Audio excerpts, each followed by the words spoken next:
सब बताओ। बिस्मिल्लाहिर्रहमानिर्रहीम। अस्सलाम वालेकुम नाज़रीन, प्रोग्राम गोइंग अंडरग्राउंड में खुश आमदीद। मैं हूँ आपका होस्ट बिलाल हैदर चट्टा। नाज़रीन, मिनी बजट आया और ऐसा बजट आया कि अवाम के पड़खच्चे उड़ा दिए गए और हर चीज़ महंगी हो गई। यहाँ पे आप यू नेम इट, कोई भी ऐसी चीज़ नहीं है जो पाकिस्तान के अंदर महंगी ना हुई हो।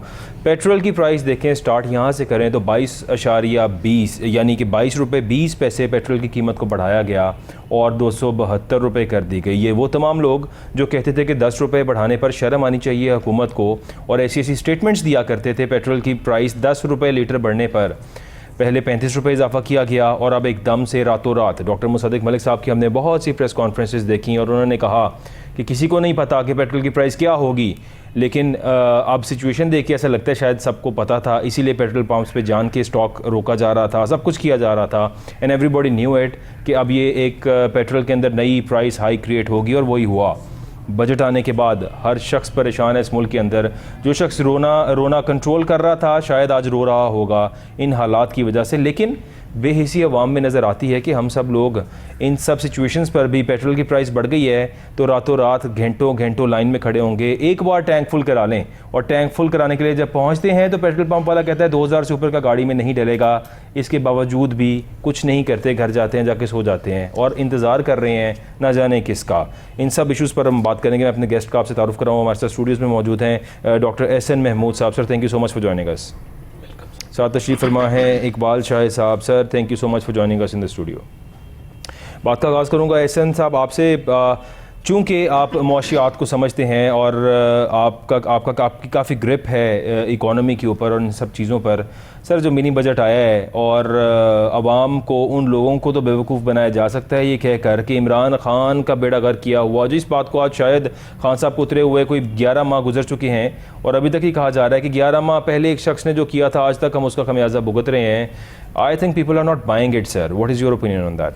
बिस्मिल्लाहिर्रहमानिर्रहीम। चट्टा साहब, सबसे पहली बात यह है कि अगर मैं किसी चीज़ का अहल नहीं हूँ, किसी चीज़ की जिम्मेदारी नहीं उठा सकता, किसी ओहदे से इंसाफ नहीं कर सकता और अगर मैं समझता हूँ कि इतनी बड़ी ताकत और अख्तियार के बावजूद मेरे पास सिर्फ जो आर्ग्यूमेंट है, मेरे पास जो सिर्फ दलील है वो ये है कि ये मेरे जो पेश रोज, मेरे साबिक जो लोग थे उन लोगों ने ये काम किया, तो क्या मुझे हक बनता है कि मैं अपने ओहदे और अपने इक़्तिदार के साथ इंसाफ करूं? दूसरी बात ये है, ठीक है, सबसे पहला सवाल जो मैं हुकूमत से ये करना चाहता हूँ, बिलखुसूस जो वज़ीर ख़ज़ाना मसूफ़ है सेनेटर इसहाक़ डार साहब, वो ये फरमाएं कि उन्होंने आधा बजट क्यों पेश किया है। बजट सिर्फ ये नहीं होता है कि आपने टैक्सेस लगा देने 170 अरब रुपए के, आपने ये भी बताना था कि 170 अरब रुपए अगर हमने लेना है तो ये खर्च कहां करना है। दूसरी बात ये कही जा रही है, बड़ी खुशखबरी दी जा रही है मिनी बजट के बाद कि जी 170 अरब रुपए के टैक्सेस फौरी तौर पर लेके हमने शर्त पूरी कर दी IMF से और अब IMF इस काबिल होगा कि वो हमें 1 अरब 5 करोड़ रुपए की किस्त जो है वो फौरी जारी कर दे और उसकी वजह से ये 23वां प्रोग्राम तकमील की तरफ बढ़ेगा और हमें जो चीन, UAE, सऊदी अरब और दूसरे जो ममालिक हैं जो हमें इमदाद दे सकते हैं वो फिर हमें इमदाद देना शुरू कर देंगे और फिर ये जो रिजर्व्स हैं 3 अरब डॉलर से बढ़कर दोबारा 9-10 अरब डॉलर की तरफ चले जाएंगे। लेकिन यहां पर ये बजट में बताना चाहिए था, मिनी बजट में, उन्हें कि ये जो 9-10 अरब डॉलर वो लाने जा रहे हैं ज़र मुबादला के ज़खायर पे के बल बोते पे, वो कहने जा रहे हैं कि जी हम डॉलर की प्राइस कम करेंगे, हम इकोनॉमी को बेहतर बनाएंगे। वो ये बताएं कि ये रुपए वो पहले वाले जो ये 10 माह में जो 16 अरब डॉलर थे वो कहां खर्च हुए और ये जो अब मजीद डॉलर आने उन्होंने खर्च कहां करने हैं। और सबसे बड़ी अहम बात, मैं आपके ये किसी टीवी चैनल पे ये बात नहीं हुई है, पाकिस्तान की 75 साल तारीख में ये शायद पहली मर्तबा हुआ है कि उन्होंने रात को बजट पेश किया है और FBR ने रात 12 बजे के बाद चूंकि अगली तारीख शुरू हो जाती है उसका इंप्लीमेंट करवा दिया है। ठीक है, जो चीज रात मैंने 17% पे खरीदी थी GST पर, सुबह जब मैं उठा हूं तो मैं जब उस बेकरी या उस चीज पे या जनरल स्टोर पे गया हूं, वहां ग्रोसरी स्टोर पर, तो वहां वो मैंने 1% इजाफा के साथ 18% के साथ खरीदी है। बिल्कुल। आप मुझे बताएं कि ये दुनिया का वो मुल्क है पाकिस्तान ये मिसाल शायद अमेरिका में भी ये मुमकिन ना हो सके, चीन भी में ये मुमकिन ना हो सके कि आप रात को 12 बजे एक चीज इंपोज करें और सुबह लोग अपनी जेबों से वो टैक्स अदा कर रहे हैं। मुझे बताएं कि इससे बेहतरीन कौम और मुल्क और क्या होगा। लेकिन सवाल यहां ये पैदा होता है कि अगर ये टैक्स लेने से, महसूल लेने के लिए रातों रात चंद मिनटों में ये सारा कुछ कर सकते हैं। चट्टा साहब, पूछिए अपने सामीन से, पूछिए अपने नाजरीन से कि ये क्यों मुमकिन नहीं है कि पाकिस्तान की बेहतरी, फलाह, इसकी बहबूद, इसकी माशी तरक्की, इसकी खुशहाली के लिए, इसकी सोशल डेवलपमेंट के लिए, इसके जस्टिस सिस्टम के डेवलपमेंट के लिए हम रात 12 बजे इंप्लीमेंट करके सुबह उसको इंप्लीमेंट क्यों नहीं करवा सकते? सर, इम्प्लीमेंटेशन तो हो सकती है यहाँ पर हर चीज़ की, अगर कोई करना चाहे तो। इकबाल शाह साहब, I will come to you now sir. जो बजट आ गया, जाहिर है पूरी आवाम तकलीफ़ में है, हर शख्स तकलीफ़ में है बजट से। क्यों? क्योंकि ये लोग कहते थे कि हम तजर्बाकार लोग हैं, हम जब आएंगे आपको रिलीफ देंगे, और वो रिलीफ का लफ्ज़ तो मेरा ख्याल है कि शायद बहुत दूर रह गया। और अब जो कुछ आवाम के साथ किया जा रहा है और एक ऐसा प्रोपेगेंडा किया जा रहा है, स्पेशली आज बजट देने के बाद सारा दिन मीडिया फोकस एक बात पर रखा गया, वो था इमरान खान साहब की गिरफ्तारी। उस पर भी डिस्कस करेंगे। लेकिन sir, starting from the budget and the economy in this country, what do you think कि सागदार साहब ने बड़ी लंबी तकरीर की बजट सुनाते हुए, अनाउंस करते हुए, और ये कहा कि मियां नवाज शरीफ के दौर में ऐसे था, 2013 के बाद हमने इस मुल्क में ऐसी खुशहाली पैदा की, ये किया और वो किया, और आज जो कुछ हो रहा है ये उस शख्स की वजह से हो रहा है जिसको गए हुए तकरीबन 1 साल होने वाला है। सर, बहुत शुक्रिया। एक तो बिलाल चट्टा साहब, आपको मेहरबानी कि आपने इकानमी और बजट पर ये गुफ्तगू का आगाज़ करवाया है। लोगों का ये तो मसला ही नहीं है, क्योंकि कल का जो इस वक्त आप देख रहे हैं कि जो बहस को डाइवर्ट कर दिया गया है वो है इमरान खान की गिरफ्तारी। पाकिस्तान का सबसे बड़ा जो मसला है वो है इमरान खान की गिरफ्तारी। बिल्कुल वही इकानमी से जुड़ी हुई है, और वही आप कह सकते हैं मुल्क में जो फॉरेन पॉलिसी शायद बेहतर हो जाए, कर्जे बेहतर हो जाएँ, हमारे रेमिटेंसेज बेहतर हो जाएँ, यानी रिजर्व बेहतर हो जाएँ, वो है इमरान खान की गिरफ्तारी। और उसमें तमाम अदारों ने माशाल्लाह हिस्सा डाला है। और उससे पहले आप देख रहे हैं कि ऐसा या अजीब सा केस को आज शाम 6 बजे तक यानी कोर्ट सुन रही हैं, कभी बेंच और कभी डबल बेंच। जी बिल्कुल। तो सिलसिला सिर्फ ये है कि आप देखें कि जो अबैटमेंट होती है 109, वो है इलेक्शन कमीशन के सामने, जिसके मतलब सुप्रीम कोर्ट ने कहा है कि वो अदालत नहीं है। वहाँ एक बात करने के लिए लोग गए और वहाँ इमरान खान तो मौजूद भी नहीं था। ठीक है। दूसरा ये है कि एक और जो केस था वो आपने देखा कि इस्लामाबाद में भी रोक दिया गया 22 तारीख तक, वो भी बड़ी तेज़ी से उन्होंने फैसला सुनाने जा रहे थे। पाकिस्तान में डिस्क्रिमिनेशन ये है कि जो आप कहते हैं ना कि यहाँ कोई सुनने वाला नहीं है। यहाँ जुनेजो साहब को सिंध से थे, उनको वजीर आजम के तौर पर जब वो अदालत में गए तो बहाल नहीं किया गया। ठीक है। यहाँ बेनजीर सिंध से थे, उनको बहाल नहीं किया। ये मैं को सूबाइत नहीं फैला रहे। ठीक है। लेकिन पंजाब में जब वजीर आजम को बहाल किया गया मियां नवाज शरीफ साहब को, तो सूबों ने एहतजाज किया था। हमें यूनिटी के लिए ऐसी चीज़ों पर ज़रा परहेज करना चाहिए। आज का दिन का सिलेक्ट करना था यानी इन कामों के लिए कि भी इकानमी का मसला जो खायर साहब ने बताया है। पहली बात तो खायर साहब ये कि बजट जो होता है ना, जिसको आप मिनी बजट कहते हैं, ये मिनी बजट नहीं है, ये मुकम्मल बजट है। ठीक है। और मिनी बजट होता है कि कोई आपने बाहर अदायगी करनी है, कोई ऐसी मुसीबत पड़ गई है तो आपको कोई फंड जनरेट करने हैं, कोई ऐसा बिल्कुल मेगा प्रोजेक्ट लगाए गए हैं सर, एक सप्लीमेंट्री ग्रांट के तौर पर आप कोई मेजर पोर्शन को मंजूर करवाते हैं जी।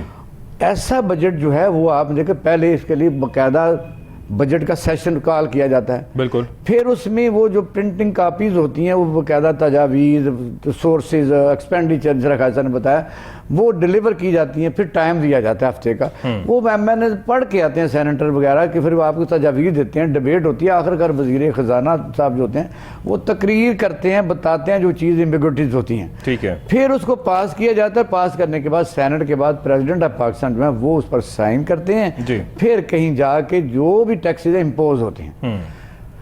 कमाल है, तो वो पास ही नहीं हुआ। प्रेसिडेंट साहब से तो पूछा भी नहीं किया मेरा ख्याल है इस बारे में। दूसरा असेंबली जो है वो मुकम्मल नहीं है। इसे सुप्रीम कोर्ट के आपने देखा दौरान सागदार साहब कह रहे थे 86 अरकान रिक्वायर्ड है इस बजट को पास करने के लिए, इस बिल को पास करने के लिए। सर क्या 86 रिक्वायर्ड है पार्लियामेंट के? तो प्रेसिडेंट साहब के पास गए थे कि कोई भी रिक्वायर नहीं है कि ऑर्डिनेंस जारी कर दें। आपको पता है काबीना के बाद उन्होंने प्रेसिडेंट ऑफ पाकिस्तान को कहा था, उन्होंने कहा था आवाम के पास इसको पार्लियामेंट में ले जाओ, चलो कम अज कम मेरी जान तो छूटे कि भाई मैंने तो नहीं ये काम किया।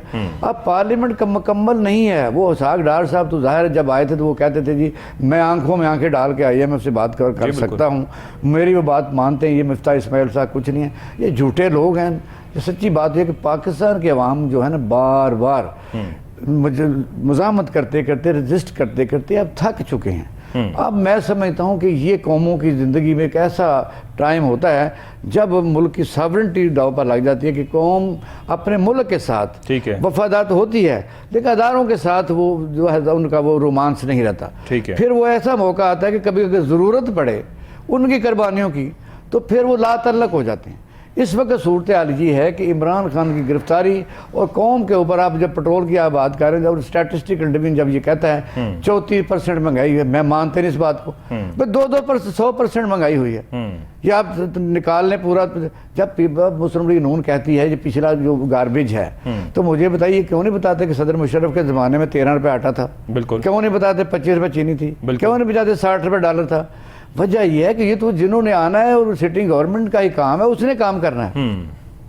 बिल्कुल ठीक है डॉक्टर एस एम महमूद साहब। Sir I come to you now. जाहिर है यहाँ पर जो बजट दिया गया 170 अरब रुपए के टैक्सेस इंप्लीमेंट कर दिए गए और इम्प्लीमेंटेशन रातों रात कर दी गई। FBR अगले दिन उन्होंने हर चीज़ को पूरी मुल्क के अंदर यकसों महंगा कर दिया। इंतज़ार ही नहीं किया कि बजट पास होगा या नहीं होगा, बस पास कर लिया गया और सब कुछ ऐसे किया गया कि लोगों को इन्फॉर्म किया गया that we have done this, और अब इसके बाद इसको आप आगे इम्प्लीमेंटेशन इसकी करें। और जो पेट्रोल की प्राइस जिस तरह से बढ़ाई गई है, एक ही रात के अंदर इकट्ठा बोझ डाला गया है और अब उस बोझ को डाइवर्ट किया जा रहा है क्योंकि इस पर डिस्कशन ही कोई नहीं हो रही है। अब सबसे बड़ा अलमिया ये यहाँ पे कि अवाम तो वाकई में, जिस तरह से इकबाल शाह साहब ने कहा कि शायद अवाम जो है वो इस वक्त बेहिस हो चुकी है और उन्हें फ़र्क ही कोई नहीं पड़ा किसी चीज़ का। आप भी क्या यही समझते हैं सर? देखिए जी, मैं तो समझता हूँ बेहिस नहीं बल्कि मुर्दा हो चुके हैं। आप जब किसी को बार बार डराएंगे शेर आ रहा है, शेर आ रहा है, तो शेर जब नहीं आएगा तो फिर वैसे वो डर के बैठ जाएंगे ना जी, शायद शेर बाहर ही खड़ा है। सर ये कहते हैं शेर तो लंदन बैठा है, वो नहीं आ रहा अभी फिलहाल। मैं दूसरे शेर की बात कर रहा हूँ। वो तो अब जिनके शेर हैं उन्हीं को पता होगा। लेकिन ये है कि पाकिस्तानी कौम को इकोनॉमिक तबाही से इतना डरा दिया गया है ठीक है कि अब उन्हें यकीन ही नहीं रहा कि बेहतरी के लिए भी कोई इकदाम हो सकते हैं। दूसरी वो पिछले से मैं बात जोड़ूंगा जो कि बजट जो था उसमें एक और ये खाली ये शराइत नहीं थी कि 170 अरब रुपए के टैक्सेस नाफिज किए जाए। IMF की कुछ और शराइत भी थी। उनमें से ये था कि ब्यूरोक्रेसी जो है ना वो अपने असासे डिक्लेयर करे, जिसमें तमाम जजेस, generals, bureaucrat, secretary, federal secretary, IG chief secretary, 17 grade से ऊपर के तमाम अफसरान के लोकल एंड फॉरेन तमाम एसेट्स डिक्लेयर होने चाहिए। ये IMF की रिक्वायरमेंट थी। एग्जैक्टली। इसको छोड़ के मेरा ख्याल है बाकी तमाम बातों को मान लिया गया। इस पे बात की नहीं गई बजट में। दूसरी बात ये थी इस्लाहात। इस्लाहात किस लिए होती है, अमेंडमेंट्स या तरमीम किस लिए होती हैं? कि आपका सिस्टम, आपका निजाम चौक हो जाता है, ठीक है, रुक जाता है, उसकी सुस्त रफ्तार हो जाता है। तो तयशुदा बात है कि पाकिस्तान में इकोनॉमी की वो अहमियत नहीं है जो बाकी शोबों की है। लेकिन चट्टा साहब ये आप ये नोट कर लीजिएगा बात कि पाकिस्तान के दिफा के लिए, पाकिस्तान की खुद मुख्तारी और सालमियत के लिए, पाकिस्तान की खुदी और आज़ादी के तहफ़्फ़ुज़ के लिए जितना ज़रूरी एटम बम है, अस्करी सलाहियत है, उससे भी ज़्यादा ज़रूरी इस वक्त इकनॉमिक हमारा डेवलप होना, इकनॉमिक पावर होना बहुत ज़रूरी है।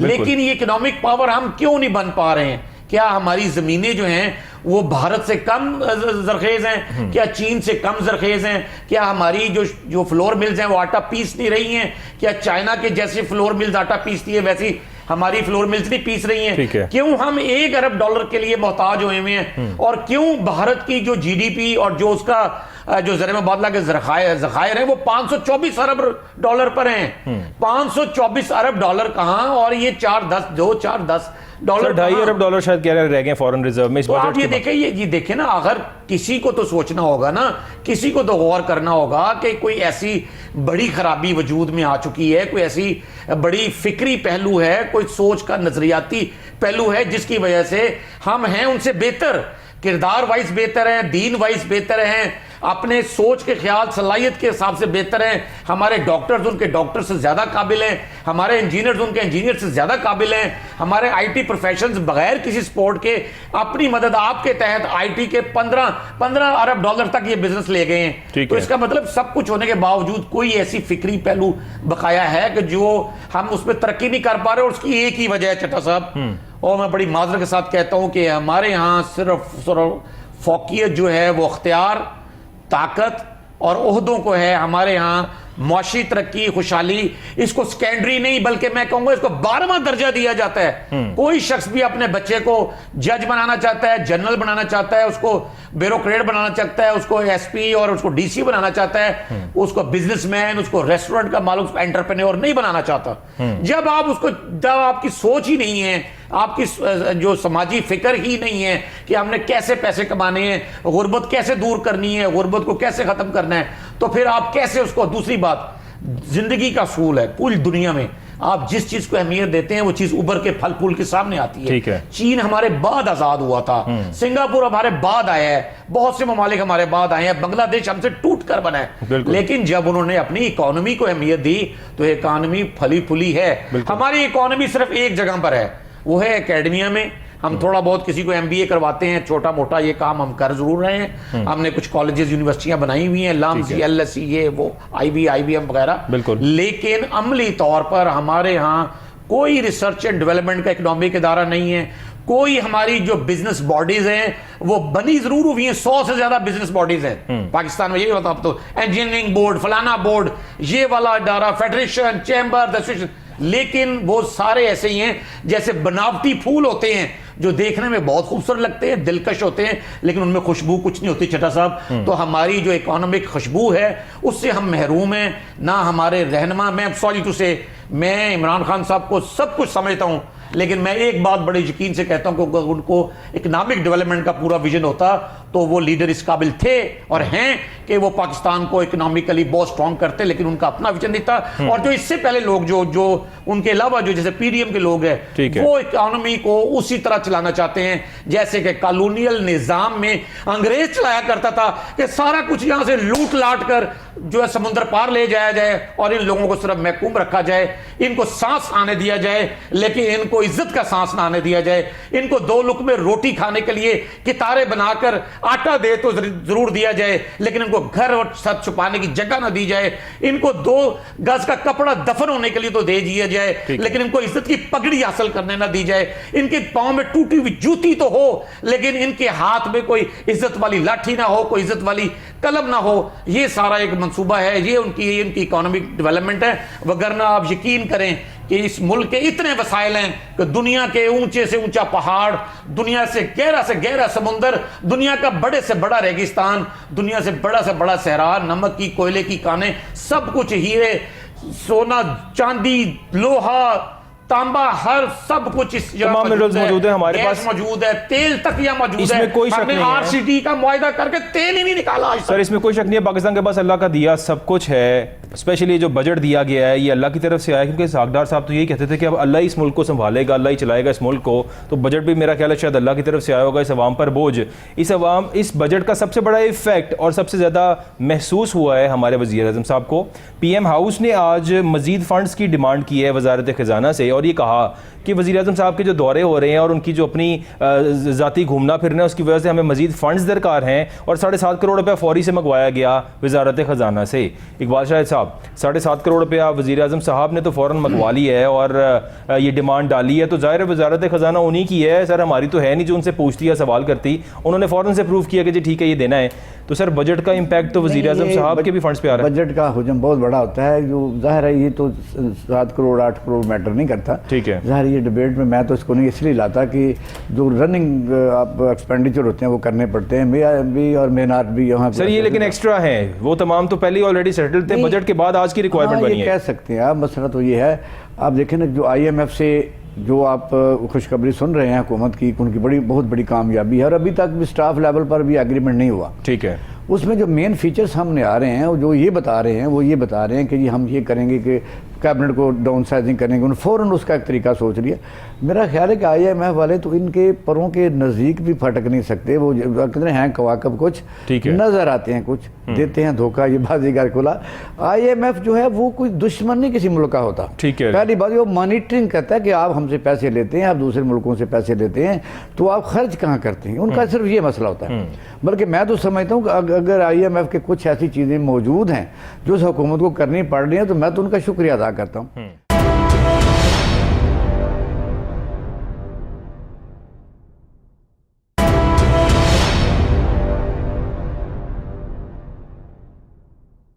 जो रिफॉर्म्स जो 17 से लेकर 17 ग्रेड से ऊपर के तमाम अफसरान हैं वो अपने असासे डिक्लेयर करें। इस मुल्क के अंदर जाहिर है यहाँ पे सियासतदानों को कहा गया कि डुअल नेशनल ना हो, लेकिन कल की एक रिपोर्ट में देख रहा था कि 32,000 से ज़्यादा हमारे 17 ग्रेड से ऊपर के ऑफिसर्स हैं जो डुअल नेशनल हैं, उनकी प्रॉपर्टीज़ बाहर भी हैं, यहाँ पर भी हैं, कोई पूछने वाला नहीं है, और वो अपने टैक्स रिटर्न भी नहीं जमा कराते, अपने असासे शो ही नहीं करते। IMF की मेहरबानी की उसको होश आ गई है कि आपके मुल्क के अंदर ये रिफॉर्म्स आपको करने चाहिए। ये लग ये रहा है कि हम मतलब कोई भी निज़ाम चलाने में बिल्कुल नाकाम हो चुके हैं।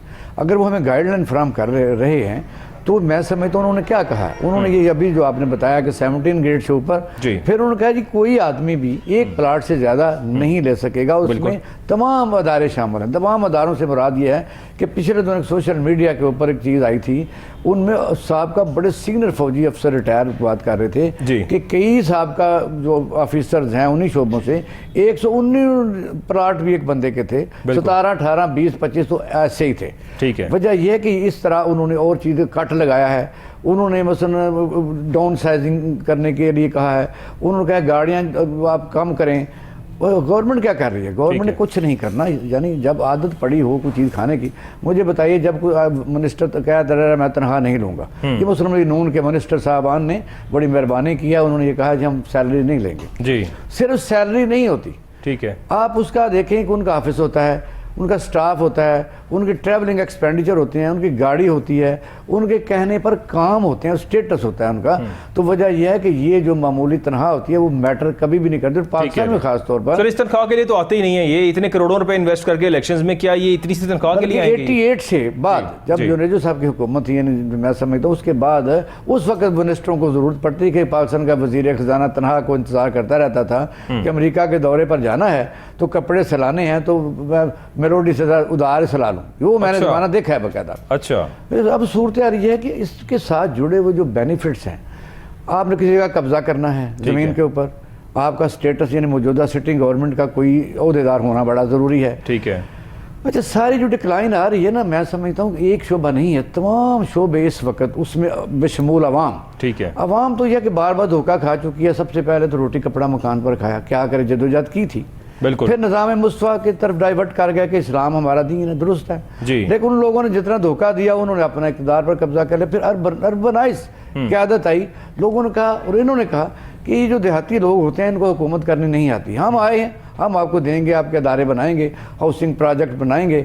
और लेकिन इन्होंने आके LDA, CDA, GDA, फलाना के DA बना के और उनके ऊपर उन प्लाटों की अलाटमेंट करके, तो आपने देखा कि उन्होंने क्या किया। ठीक है, आखिर में आप देखो तहरीक इंसाफ का कुछ एक टाइम मिला था, मैं तो समझता हूँ कि वो भी इस निज़ाम को बदलने में नाकाम रहे। ये तो दुरुस्त है जब कहा जाता है कि जी वो सज़ा नहीं दिलवा सके, उन्होंने एलिगेशन लगाए, हालांकि एलिगेशन उन्होंने नहीं लगाए थे, वो तो मुस्लिम लीग नून की हुकूमत के दौरान केस चल रहे थे, सज़ाएँ भी हो चुकी थी, चलो मान लेते हैं। कुछ लोग कहते हैं जी वो लोगों से पैसा निकलवाने में क्यों नाकाम रहे। ठीक है, मेरा सवाल यह है कि बादशाह जहाँ होती है, बादशाहत होती है, वो तो है कि बादशाह रसा लटकाया हुआ होता है जी। तो या पैसे दे दो या आप सजाए मौत दे दो। बिल्कुल, पाकिस्तान का अदालती निज़ाम इतना 5 मंजिला है, यहाँ मतलब इंसान चोर चक्का बिल्कुल निकल जाता है। आप अभी कह रहे थे कि किसी बंदे को पकड़ने के लिए जी उनका पैसा है, वो बाहर के फॉरेन फंडिंग है जी, बिल्कुल 22 या 32 हज़ार बंदा बाहर है। यहाँ आप मार रोड के ऊपर 10 अरब रुपए का ढेर लगा के बैठ जाएं और आप कहें ये मेरा है, तो मैं कहता हूं कि आप ही कहे आप अच्छे वो कला कर लें, अदालतों में आप ऐसी डाइयाँ मार लें और वो पैसे आप बचा के घर ले जाएं किसी इस वक्त। और एक चीज़ सर मैं आखिरी मिनट में बताता हूँ जी, अगर इस दौरान इंसाफ की हालत यह है कि अगर कोई आदमी घर से बाहर बच्चों के साथ मरी या किसी शहर में शादी पर जाए और वापसी में उसके मकान पर कब्जा हो जाए, वो सारी उम्र नहीं छुड़ा सकता। ठीक है, वजह यह है कि आम आदमी इस पाकिस्तानी निज़ाम इंसाफ से यकीनन 100% नाकाम हो चुका है। और ये आखिरी उम्मीद होती है कि कहीं से आदमी को ठंडी हवा का झोंका आए, तभी इदारे, तभी मुल्क, तभी इंस्टीट्यूशन, तभी गरीब उस मुल्क से रोमांस करते हैं, तभी मुल्क मजबूत होते हैं। बसूरत है दीगर एक ख्वाब होता है। वो मैं समझता हूँ कि आप देख रहे हैं कि अदालतों में अज़हर बलोच भी माशाल्लाह वो भी बरबरी हो गया, बिल्कुल हो गई बरी सर, सारे रावण वार साहब का केस खत्म हो गया। या एक तरफ तो आप फर्द जुर्म आयद नहीं करते 3-3 साल, एक तरफ कल का स्यापा पड़ा हुआ है कि इमरान खान को पकड़ना है, देखिए एक तरफ आजम स्वाति को पहले पकड़ा गया तो फिर पर्चा दर्ज हुआ।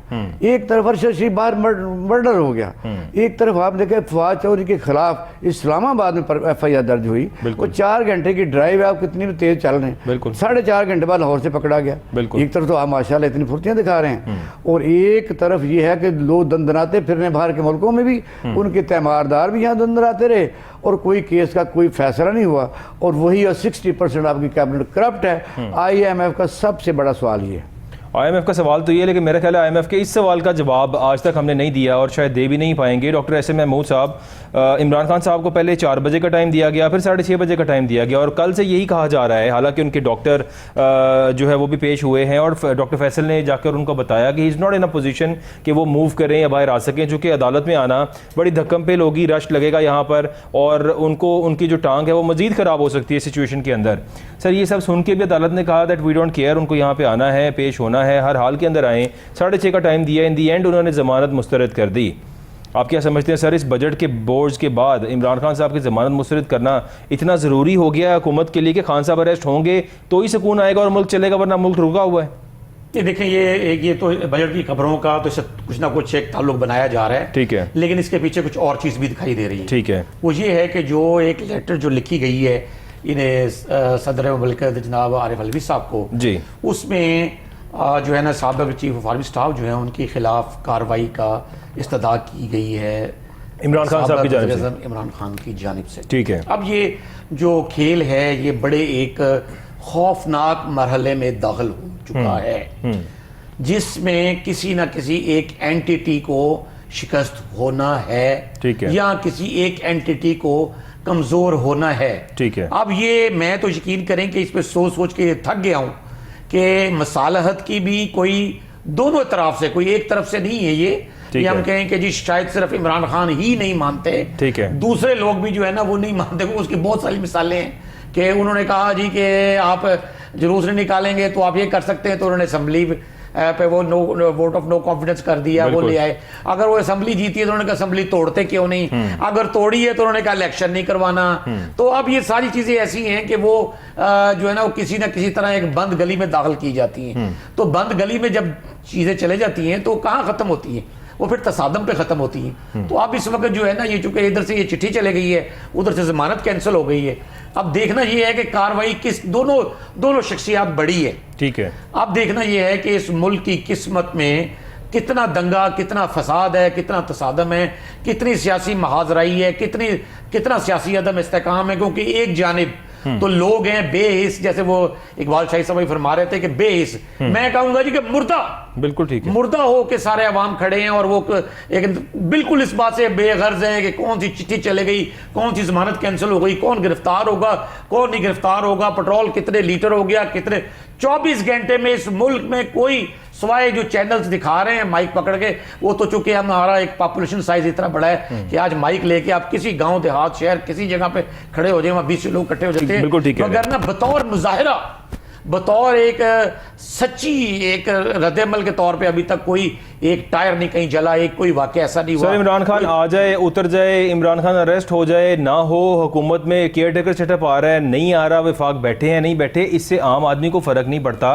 लेकिन जिस चीज़ से आम आदमी को फ़र्क पड़ता है वो ये बजट है, ये वो बॉम्ब है महंगाई का जो गिराया गया है, जो हर शख्स को तकलीफ देगा। इसके बावजूद भी कुछ नज़र नहीं आ रहा सर हमें। इकबाल शाहिद साहब, पहली बात ये हक़ हुक्मरानी क्या है। हक़ हुक्मरानी बड़ा अहम मौजू है। वो ये है कि आप किस तरीके से किस मुल्क पर हुक्मरानी कर रहे हैं, ठीक है। आप फतेह कर सकते हैं, जैसे पुराने ज़माने में जंगें होती थी, फतेह कर लिया, हो गया। सिविलाइज दुनिया में फिर जमहूरियत आई और लोगों के मुंतखब नुमाइंदे हुकूमत करते हैं। पहली बात तो आप देखें कि गवर्नर पंजाब जब वो कहते हैं कि मैंने समरी पर साइन नहीं किया, KP की मैंने तो किए थे, ठीक है।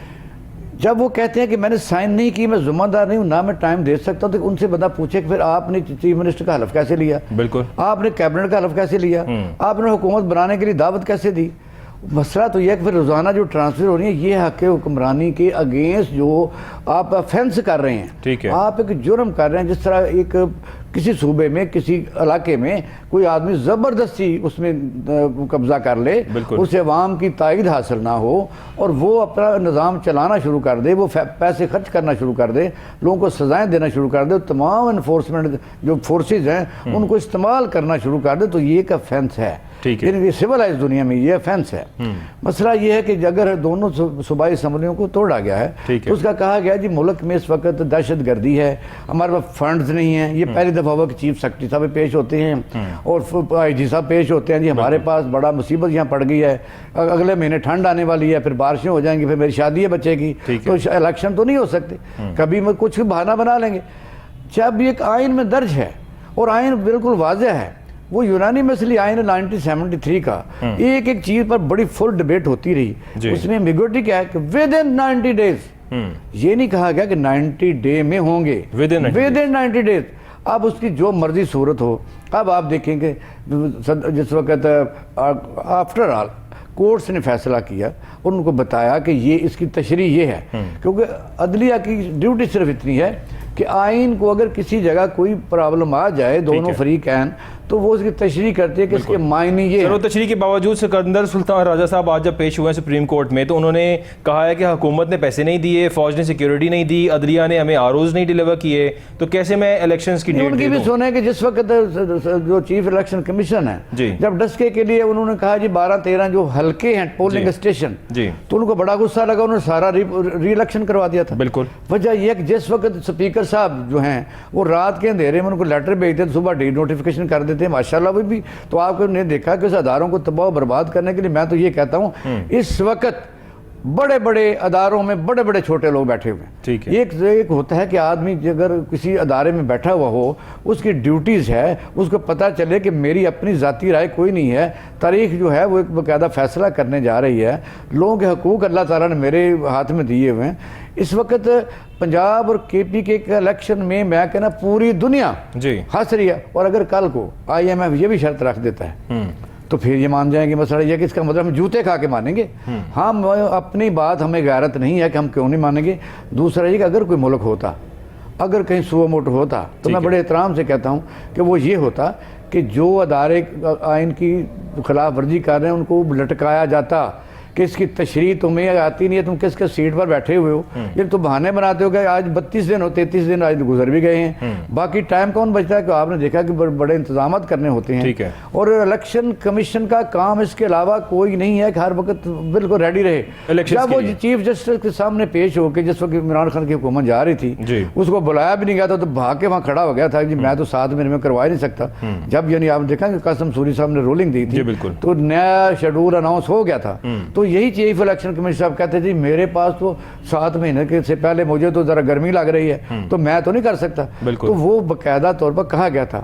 आज वो जब सुप्रीम कोर्ट में पेश हुए, जब ये बता रहे, तो कल फिर पेश होने जा रहे हैं। वो डाल रहे हैं इनके ऊपर। गवर्नर साहब को ने बुलाया, इलेक्शन कमीशन बुलाया, IG साहब को। IG साहब ने कहा जी मेरे पास तो फोर्सेज नहीं है। भाई आप नेशनल असेंबली के जो बाई इलेक्शन है 32-33 सीटों पर, चारों सूबों में, तो वो तो आप करवा रहे हैं। ठीक है। तो अगर अब आप उसमें जो 80% मेजॉरिटी इलेक्शन होगा बाई इलेक्शन, वो KPK में है, KPK दहशतगर्दी में है, तो इसका मतलब यह है कि जहां दहशतगर्दी है वहां भी हो रहे हैं नेशनल के।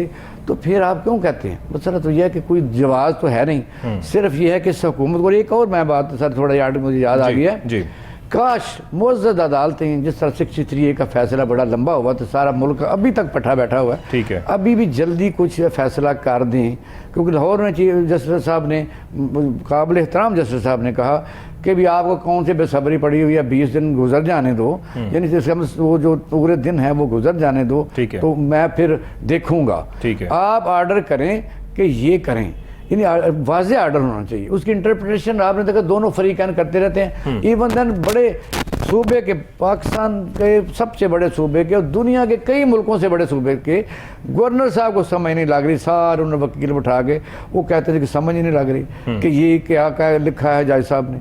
अब उन्होंने वापस उनकी तशरीफ मांग लिया कि आपने क्या लिखा है। और अगर वो होता अच्छी बात कि आज उनको बुलाते और 3-4 बंदे बैठाते और उनके ऊपर लाइट डालते बाकायदा बल्ब की, कहते जी इसमें ये लिखा हुआ है, खुदा के बंदो मरना भी है, कौम मर रही है भूख नंग से, नौजवान बेरोजगार हो रहे हैं, ब्रेन ड्रेन बाहर के मुल्कों में जा रहा है, खुदकशियाँ हो रही हैं, लोग इंसाफ से बेजार हो चुके हैं।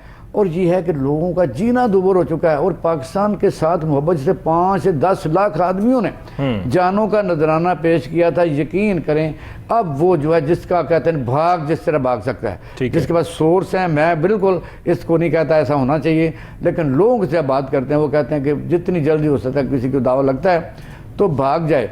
वजह यह है कि हमने तो इधर ही रहना है, हम क्या कहीं भागो। कई दफ़ा यहाँ रहना मुश्किल है, कई दफ़ा यहाँ से जाना मुश्किल है। वजह यह कि ऐसे मुल्क होते हैं, ऐसे मुल्क फिर आपने देखा मजबूत नहीं होते।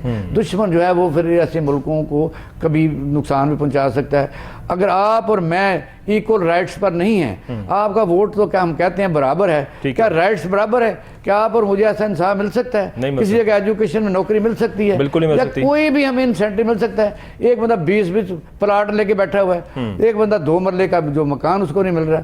इस तरह नहीं होता। और आइन में दर्ज हकूक और फ़राइज़ साथ साथ हैं। ठीक है, जान और माल का तहफ़्फ़ुज़ आप नहीं दे रहे, लोग प्राइवेट सिक्योरिटी रख रहे हैं, एजुकेशन तो लोग रख रहे हैं, प्राइवेट लोग स्कूलों में पढ़ा रहे हैं, हेल्थ जो है वो प्राइवेट है, स्टेट दे क्या रही है बंदे को, तो कौन सी डिमांड कर रहे हो? खाल उतार रही इनकी। मुझे बताइए कि आम आदमी क्या करे इस वक्त? जो बजट अब लोगों ने, जो आम बंदा है, जो लोग अक्सर मैं सुनता हूँ टीवी के ऊपर, जिस बंदे की तरह जी 25-30 हज़ार रुपये है, आप भी देहाती बैकग्राउंड से हैं, कहाँ 20-25 हज़ार रुपये? गाँव में तो 2,000 रुपये नहीं मिलता। ठीक कह रहे हैं, कुछ भी नहीं, ना कोई काम होता है ना काज होता है, बेचारे वहाँ धक्के खा रहे होते हैं। बिल्कुल ठीक है। कोई फसल में पानी, बेरोजगारी सर पहले ही हमारे मुल्क में इतनी थी, और अब के हालात में जब इंडस्ट्रीज बंद हुई हैं और सब कुछ बंद होता जा रहा है, दिन ब दिन चीज़ें मुश्किल होती जा रही हैं इंडस्ट्रियलिस्ट के लिए। यहाँ पे कारोबार करने वाले लोग, जो बिजनेसमैन है वो परेशान है, हर शख्स परेशान है। और जब भी इंडस्ट्री बंद होती है तो एक शख्स जो है उसका नुकसान नहीं होता, उसके पूरे खानदान का नुकसान होता है। हमारी सोसाइटी का सिस्टम ऐसा है। ऐसे में महमूद साहब, last minutes of my show sir, आप क्या समझते हैं अगर इलेक्शन कमीशन अपने वक्त पर अनाउंस नहीं करता date for the elections, article 6 जो खान साहब कहते हैं, क्या वो इंप्लीमेंट होगा या ये ऐसे खान साहब कहते ही रह जाएंगे? देखिए सर, पाकिस्तान इस वक्त चल कैसे रहा है? सिर्फ एक चीज से पाकिस्तान चलाया जा रहा है और उसका नाम है मुकदमा। मुकदमा मुकदमा मुकदमा मुकदमा। पाकिस्तान सिर्फ मुकदमस्तान बन चुका है। ठीक है, मुकदमों के बलबूते पर चल रहा है। ना किसी को परवाह है, ना कोई सिस्टम है, ना कोई बात है। हर शय दुनिया की, चाहे वो करप्शन है, चाहे सियासी नामवारी है, चाहे सियासी अदम इस्तेकाम है, उसका एक ही हल निकाला जाता है जी, मुकदमा कर दो।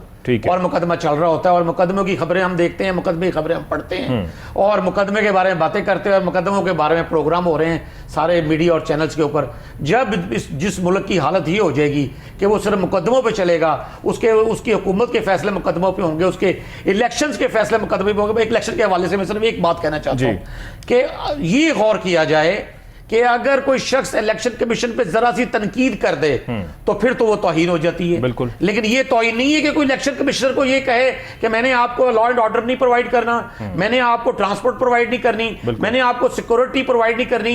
ये बराह रास्त जो उसका हुक्म मानने से इनकारी है, वो तौहीन उनकी तौहीन इलेक्शन कमीशन नहीं है। आज और जो उन पे तनकीद करते वो तौहीन इमरान खान साहब का जो केस आज भी है वो इलेक्शन कमीशन की बेस पे ही चलता आ रहा है। और इलेक्शन कमीशन में सिकंदर सुल्तान राजा साहब जो है वो इतने कंफर्टेबल हुए इन सब बातों से, और आज भी सुप्रीम कोर्ट में उन्होंने यही बयान दिया, सहाफ़ी के सवाल पे भी जवाब दिया कि मैं अभी आपको तारीख नहीं बताऊंगा, मैं अदालत को बताऊंगा, लेकिन सिचुएशन इज दिस कि हुकूमत ने पैसे नहीं दिए, फौज ने सिक्योरिटी नहीं दी, अदलिया आरोज नहीं दे रही, मैं कुछ नहीं कर सकता। इकबाल शाह साहब, sir you last comment on this.